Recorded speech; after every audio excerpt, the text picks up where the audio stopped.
In the 60s, at a time where modernist architecture was at its peak, Robert Venturi wrote the book Complexity and Contradiction in Architecture. The book criticizes some of modernism's fundamentals and describes the work of some of modernism's most famous architects as bland. In this video, we will start by introducing you to Robert Venturi and his book. Then, we will dive into two main concepts that he addresses in his book: the phenomenon of both and the double functioning elements.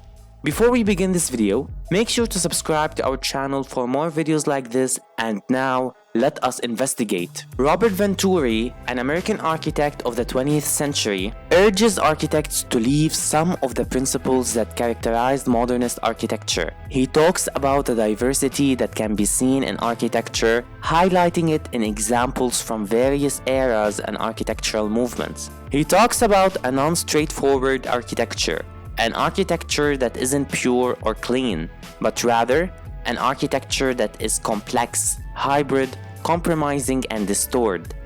An architecture that is accommodating instead of excluding. Venturi went as far as stating that less is a bore in response to Mies van der Rohe's famous phrase, "less is more." The phenomenon of both and. Venturi praises an architecture that is based on the phenomenon of both and. Contrary to Venturi's both and, modernist architecture has been characterized by the use of either or. In an either or architecture, an architectural element is one thing or another. A support is only structural. A sunscreen is just a sunscreen. A surface is either an opening or an enclosure, and functions are defined and separated into different spaces or wings. Therefore, modern architecture lacks versatility and is instead very specific and clear instead of ambiguous and versatile. According to Venturi, an architecture that applies the both and results in varying levels of meaning. Therefore, it's an architecture that will create ambiguity and as a result create tension.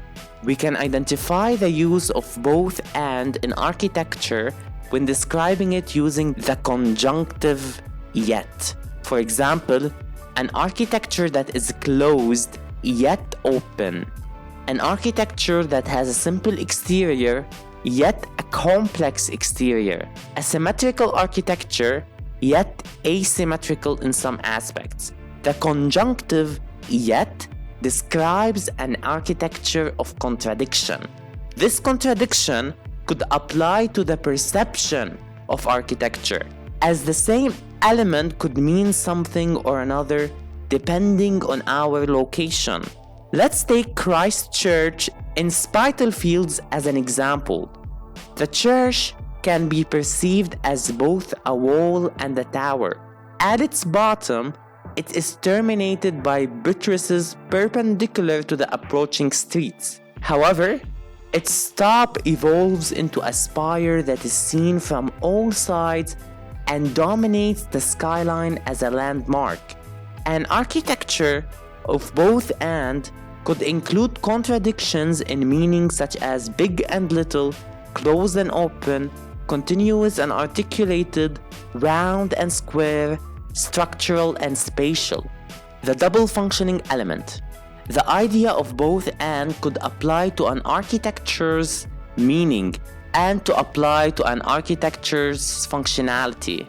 Venturi talks about double functioning elements, which are rare in modern architecture.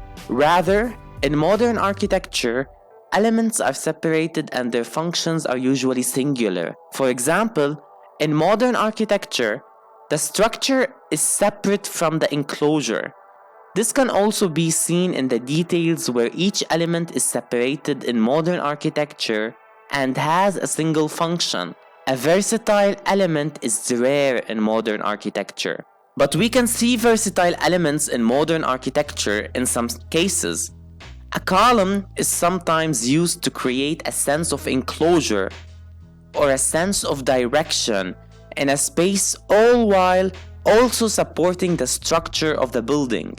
Furthermore, A building itself could be a multifunctioning element, and a room could play the role of a multifunctioning element. While they are rarely used by modernist architects, Le Corbusier did use multifunctional elements, such as the brise-soleil that Le Corbusier used in Unité de Habitation. These elements act as sunscreens, but also have a structural function and act as porches.